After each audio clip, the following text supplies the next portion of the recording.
Hello everyone. अपने पिछले videos में हमने प्रसार और संचार में दृश्य शिक्षण सामग्री के बारे में पढ़ा था। आज के इस वीडियो में हम पढ़ते हैं प्रसार और संचार में लिखित शिक्षण सामग्री के बारे में, written teaching aids in extension and communication. लिखित शब्दों का प्रसार शिक्षण में बहुत ही महत्वपूर्ण स्थान है। हम जो भी चीज़ें सुनते हैं उसको कुछ ही दिनों में भूल जाते हैं, लेकिन अगर हमने उन्हीं चीज़ों को लिखा होता है तो हम उनको बार बार पढ़ के याद कर सकते हैं। जैसे क्लास में भी अगर हम पढ़ते हैं, टीचर ने जो भी पढ़ाया सिर्फ उसे सुन लिया तो हम उसे भूल जाते हैं, लेकिन अगर क्लास में नोट्स लेते हैं तो उन नोट्स को देख कर के हम चीज़ों को फिर से रिवाइज कर सकते हैं। बहुत सारे तरीके आज डेवलप हो गए हैं, जैसे डिस्टेंस एजुकेशन के लिए टीवी, कंप्यूटर, इंटरनेट, लैपटॉप, ये सभी टेक्नोलॉजिकल इक्विपमेंट्स हैं जिनके माध्यम से शिक्षा दी जा रही है। इवन इलेक्ट्रॉनिक बुक्स भी मार्केट में आ गई हैं। लेकिन जो भी लिखित शिक्षण सामग्री है या छपा हुआ टीचिंग मटेरियल है वो बहुत महत्वपूर्ण है आज के समय पर भी, क्योंकि बहुत सारी जगह पर हम उन टेक्नोलॉजिकल चीज़ों को काम में नहीं ले सकते। ज़्यादा सूटेबल अखबार, पुस्तकें, पत्र पत्रिकाएं, लीफलेट्स, पैम्फलेट्स, बुलेटिन्स वगैरह ही होते हैं, और विशेष रूप से प्रसार शिक्षण में इनका उपयोग कॉस्ट इफ़ेक्टिव भी रहता है और वैसे भी प्रभावशाली रहता है। लिखित शिक्षण सामग्री के बहुत सारे लाभ हैं, जिनमें सबसे पहले है स्थायी महत्व या परमानेंट इम्पोर्टेंस। लिखित शिक्षण सामग्री हमेशा स्थायी महत्व की होती है। हम जब भी चाहें इस सामग्री को पढ़ सकते हैं, और एक बार जब वो चीज़ें लिख दी जाती हैं तो हमेशा के लिए रिकॉर्ड में रहती हैं और लंबे समय तक चलती हैं। फिर लिखित शिक्षण सामग्री विस्तृत और जटिल सूचनाओं के लिए भी उपयुक्त है।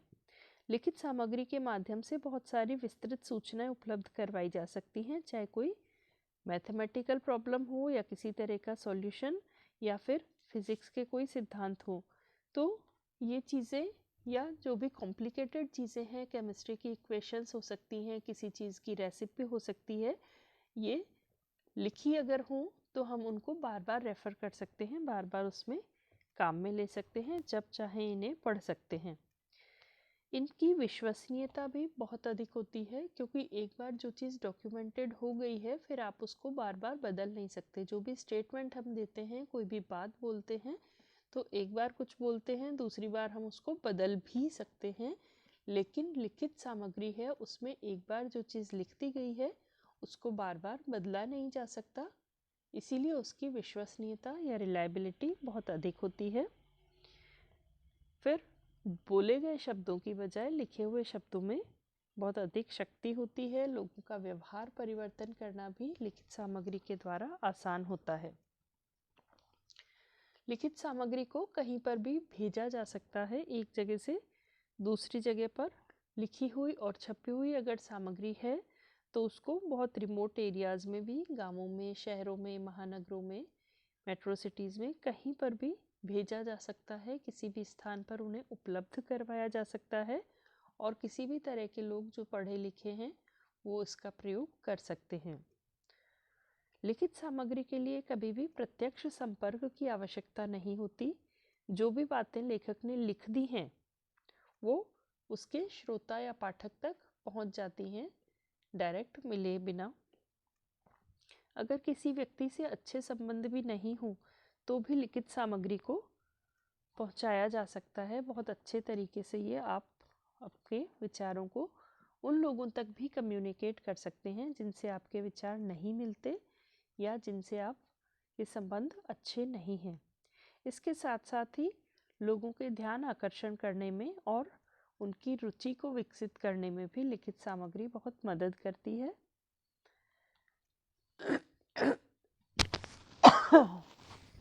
संचार के साधनों में लिखित सामग्री बहुत महत्वपूर्ण है, लेकिन ये हमेशा ध्यान रखना चाहिए कि किस तरीके से लिखा जाए जिसका कि प्रभाव बहुत अच्छा बने।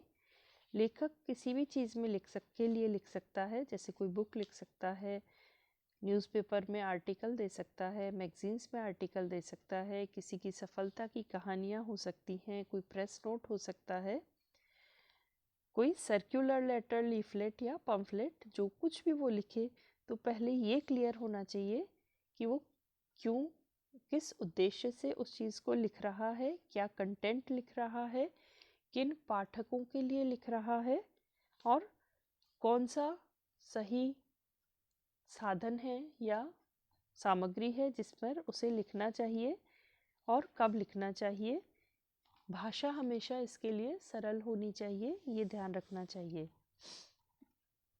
लिखित सामग्री जो भी हो वो हमेशा लोगों में उत्सुकता पैदा करने वाली है, और ग्रामीणों के लिए अगर लिखा जा रहा है तो बहुत ही सरल भाषा में लिखी जानी चाहिए ताकि वो उसको आसानी से समझ सकें और उनकी रुचि इसमें बनी रहे। जो कुछ भी वो टेक्स्ट भेज रहे हैं, जो लिख करके दे रहे हैं, उन विचारों में, उन चीज़ों में लोगों की रुचि बनी रहना बहुत आवश्यक है।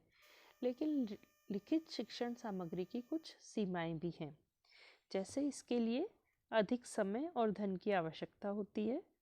कोई भी सामग्री छपवानी है उसमें खर्चा भी बहुत आता है और समय लिखने में अधिक चाहिए होता है। मेहनत अधिक करनी पड़ती है, क्योंकि किसी भी बुक में, मैगजीन में या अखबार के लिए अगर हम लिखते हैं तो मेहनत ज़्यादा करनी है, और साथ ही लिखने वाले व्यक्ति में योग्यता भी अच्छी होनी चाहिए, वो पढ़ा लिखा हो, विद्वान हो, तभी वो अच्छे स्तर की कॉलम्स लिख सकता है, बुक या रिसर्च पेपर्स को या आर्टिकल्स को लिख सकता है। जब भी हम किसी भी चीज़ को लिख करके दे देते हैं तो उससे अगर किसी तरह का कन्फ्यूज़न, कोई भ्रम पाठक में होता है, किसी तरह की भ्रम की स्थिति होती है, तो क्योंकि ये वन वे है, एक तरफा संचार है, द्वितरफा नहीं है, इसीलिए पत्र पत्रिकाओं में, किताबों या अखबारों में लिखी हुई कोई भी बात अगर भ्रामक है या पाठकों को समझ में नहीं आ रही है या उसको कोई तरह का डाउट है, तो ऐसी स्थिति में उसका निवारण नहीं हो पाता, क्योंकि टू वे कॉन्टैक्ट नहीं है या म्यूचुअल कम्युनिकेशन नहीं होता है। लिखित सामग्री जो होती है वो सिर्फ पढ़े लिखे लोगों के लिए काम की होती है। जो लोग पढ़े लिखे नहीं हैं उनके लिए ये यूज़लेस होती है, वो उसका फ़ायदा नहीं उठा सकते हैं। लिखित सामग्री में हमने सामग्री या मैटर को भेज तो दिया है, लेकिन ये भी कंफर्म नहीं हो पाता कि लोगों ने उसे पढ़ा है या नहीं। जो भी संदेश हमने दिया है उसको लोगों ने पढ़ा भी है या नहीं, ये समझ में नहीं आ सकता, और अगर लोगों ने पढ़ा नहीं है तो फिर उसकी सार्थकता समाप्त हो जाती है और उसका महत्व भी सही तरीके से नहीं हो पाता। इसके साथ साथ ही किताबों में, न्यूज़पेपर में या मैगजीन्स में जो भी आर्टिकल या जो लेख लिखे गए हैं उनको पढ़ने के बाद पाठकों की क्या प्रतिक्रियाएं रही, क्या रिएक्शंस रहे, इसका ज्ञान भी नहीं हो पाता। इसके लिए अलग से रिव्यू कराने पड़ते हैं, जबकि हम अगर उनसे डायरेक्ट कांटेक्ट करते हैं, फेस टू फेस मिलते हैं या बातचीत करके अपना मैसेज देते हैं, तो उसमें हमें तुरंत ही उनके रिएक्शंस पता लग जाते हैं। जबकि लिखित सामग्री के लिए जब हमें रिव्यू करवाना पड़ता है तो उससे टाइम, एनर्जी और पैसा तीनों ही बहुत ज़्यादा खर्च होते हैं। इसके अलावा क्योंकि डायरेक्ट कांटेक्ट नहीं है या फेस टू फेस नहीं है, तो इसमें जो भी लिखित सामग्री हम दे रहे हैं उसमें सुझाव मिलने में या विचार विमर्श करने में, आपसी डिस्कशन में टाइम लग जाता है। जो भी सुझाव हैं वो काफ़ी लेट समय से मिल पाते हैं। जैसे आप लोग न्यूज़पेपर में देखते हैं या मैगजीन्स में देखते हैं, अब मैगजीन अगर मासिक कोई पत्रिका है तो उसका एक जिस मंथ में कोई भी आर्टिकल या सूचना या मैसेज छपा है उस पर क्या रिएक्शंस आए वो अगले अंक में ही पता चलेंगे, तो 1 महीने बाद पता चलेंगे। इस तरीके से हाथों हाथ किसी भी चीज़ का पता नहीं चल पाता है, काफ़ी टाइम इसमें लग जाता है। लिखित शिक्षण सामग्री के अंतर्गत समाचार लिखना बहुत ही महत्वपूर्ण चीज़ है। आजकल ग्रामीण क्षेत्र के लोगों को भी बहुत उत्सुकता रहती है कि नई खबर क्या है, ताज़ा खबर क्या है, तो चाहे वो कृषक हो, पशुपालक हो, गृहिणियाँ हो, उद्यमी हो, ये सभी अगर पढ़े लिखे हैं तो अखबार के माध्यम से वो समाचारों को जान सकते हैं। समाचार का अर्थ है कोई भी नवीन तथ्य, विचार या सूचनाएं या कार्य स्थिति जो कि विशाल जनसमूह में रुचि उत्पन्न करे, इसको कहा जाता है समाचार। Any news, any idea, fact, informations, situations or development of interest to a large number of people is called news। या फिर किसी भी कार्य की कोई रिपोर्ट जो कि समसामयिक हो, रेलेवेंट हो, प्रासंगिक हो और आज के समय पर उसकी उपादेयता हो, जिसमें बहुत सारी सूचनाएं हों जो विश्वसनीय ढंग से इकट्ठा की गई हों या संकलित की गई हों और बहुत सारे लोगों के लिए लिखी गई हों, उन्हें कहा जाता है न्यूज़ या समाचार। ये समाचार बहुत महत्वपूर्ण है किसी भी चीज़ के लिए, लेकिन इसका महत्व तभी है जब ये टाइम पर प्रकाशित हो, लोगों के द्वारा रुचिपूर्ण तरीके से पढ़ा जाए, नॉर्मल नहीं हो, थोड़ा असाधारण हो, उनके पाठकों के लिए उनकी उपादेयता हो, उसका महत्व हो और उसके स्थानीय स्तर की कोई भी घटना या नज़दीक की हो। समाचार लिखने के लिए जिन चीज़ों पर ध्यान देना चाहिए उनमें है सबसे पहले किसी भी चीज़ का महत्वपूर्ण तथ्य लिखें, किसी भी संदेश का या जानकारी का। उसके बाद उस महत्वपूर्ण तथ्य को विस्तार से लिखें और कम महत्वपूर्ण तथ्यों को बाद में लिखें। जब आप तथ्यों को संकलित करते हैं समाचार के लिए, तब उनके महत्व को ध्यान में रख करके और फिर समाचार को लिखना चाहिए। उसका हेडिंग बहुत ही अट्रैक्टिव और आकर्षक होना चाहिए, इस तरह का हो जिसको देखते ही पाठक पढ़ना चाहे।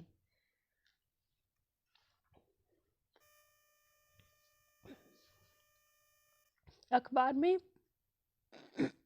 पाठकों के लिए लिखना या राइटिंग फॉर द न्यूज़पेपर, ये संचार का एक बहुत बढ़िया साधन है। अगर हम कॉलम लिखते हैं तो ये कॉलम पढ़ने वाले और लिखने वाले के बीच एक ब्रिज की तरह या सेतु की तरह काम करता है। जिन लोगों तक हम अपनी बातों को पहुंचा सकते हैं वो उनके अनुसार ही लिखी जानी चाहिए। बहुत सावधानी रखनी होती है कॉलम लिखते समय कि उसकी भाषा बहुत सरल हो, उसमें किसी तरह का कोई विरोधाभास ना हो, छोटे छोटे पैराग्राफ हों। कई बार फिक्शन स्टाइल का या काल्पनिक तरीकों का प्रयोग भी कॉलम लिखते समय किया जाता है, तो वो दर्शकों के या पाठकों के लिए ज़्यादा आकर्षक होते हैं, इसीलिए उनका प्रभाव ज़्यादा रहता है। इसमें भाषा का बहुत ध्यान रखना होता है कि एब्स्ट्रैक्ट में या किसी भी अननोन पर्सन के लिए लिखने की बजाय उसमें मैं का प्रयोग यानी अपने स्वयं के लिए ज़्यादा चीज़ें लिखी जाएं तो वो ज़्यादा अच्छी रहती हैं। फोटोग्राफ्स अगर साथ में दिए जाएं कॉलम के तो वो और भी ज़्यादा इम्प्रेसिव होते हैं। जैसे अगर आप स्वच्छता के बारे में बात कर रहे हैं तो उससे संबंधित कुछ फोटोग्राफ्स दे सकते हैं। अगर किसी भी पर्टिकुलर स्किल के लिए जैसे एम्ब्रॉयडरी के लिए आपने कोई कॉलम दिया तो उसमें एम्ब्रॉयडर्ड आर्टिकल्स की फ़ोटोज़ होनी चाहिए। फल सब्जी संरक्षण है तो उससे संबंधित फोटोग्राफ्स हों। बाल विवाह या और किसी समस्या पर लिख रहे हों तो उससे संबंधित पिक्चर्स या इमेजेस उसमें डाल देनी चाहिए। दीवार अखबार एक थोड़ा सा अलग कंसेप्ट है। आजकल भारतीय कृषि अनुसंधान परिषद ICAR नई दिल्ली और सामुदायिक विकास मंत्रालय भारत सरकार के मिनिस्ट्री ऑफ कम्युनिटी डेवलपमेंट, इन विभागों ने मिलकर ग्रामीणों को शिक्षित करने के लिए बड़े बड़े पोस्टर्स बनाने का निर्णय लिया है। और ये पोस्टर ऐसी जगह पर चिपकाए जाते हैं जहाँ पर आने जाने वाले लोगों की संख्या ज़्यादा होती है। इन्हें दीवार अखबार कहा जाता है। तो ये बड़े बड़े गैलरीज में, रास्तों पे चिपकाए जाते हैं और इस क्योंकि दीवार पर चिपकाए जाते हैं इसीलिए इन्हें दीवार अखबार कहा जाता है। कृषि विज्ञान केंद्रों के जो भी विषय विशेषज्ञ होते हैं या गृह विज्ञानी होते हैं, होम साइंटिस्ट, प्रसार कार्यकर्ता या प्रसार विद्यार्थी, ये सभी बहुत सारी चीज़ों से संबंधित वाटर कलर के पोस्टर्स तैयार करते हैं। इसमें कृषि, पशुपालन, गृह उपयोगी टिप्स हो सकते हैं, मत्स्य पालन या और किसी भी उद्यम से संबंधित इसमें चीज़ें दी जाती हैं। इसमें water colour, sketch pen, stencils वगैरह का यूज़ करके पोस्टर्स बनाए जाते हैं, जिससे बहुत ही ब्राइट कलर के पोस्टर्स, अच्छे आकर्षक पोस्टर बनाए जाते हैं ताकि लोगों का ध्यान उस पर तुरंत ही पड़ जाए, और इसीलिए इनको मैसेज देने के लिए बहुत ही उपयुक्त माना जाता है। इन अखबारों को बनाते समय बहुत ध्यान रखना चाहिए, जैसे गांवों में अगर पोस्टर्स को लगाया जा रहा है या दीवार पर अखबार लगाए जा रहे हैं तो उनको ऐसी जगह पर चिपकाना चाहिए जहां से ज़्यादातर लोग गुजरते हों। तो ग्रामीण क्षेत्र के लिए चौपाल, चबूतरे ये इसके लिए उपयुक्त स्थान होते हैं।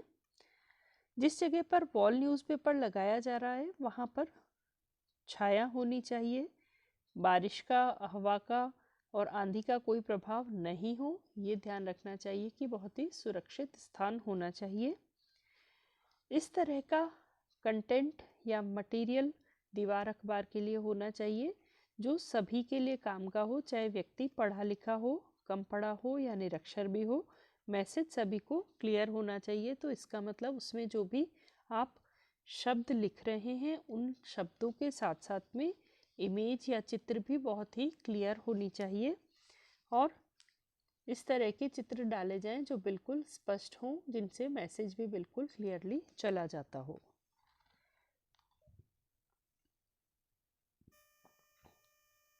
इसके बाद आते हैं लीफलेट, पैम्फलेट और बुलेटिन, जो लिखित शिक्षण सामग्री में बहुत ही महत्वपूर्ण स्थान रखते हैं और इसके माध्यम से बहुत सारी नई सूचनाएं, तथ्य और आविष्कारों को कृषकों, गृहिणियों और पशुपालकों तक पहुंचाया जाता है। लीफलेट एक तय किया हुआ या मोड़ा हुआ प्रपत्र होता है जिसमें 4 से लेकर 12 तक पेजेस होते हैं।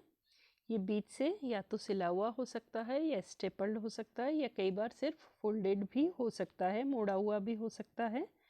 इस पर जो भी सूचनाएं हैं वो छपी रहती हैं और एक ही विषय से संबंधित सारी सूचनाएं इसमें दी जाती हैं।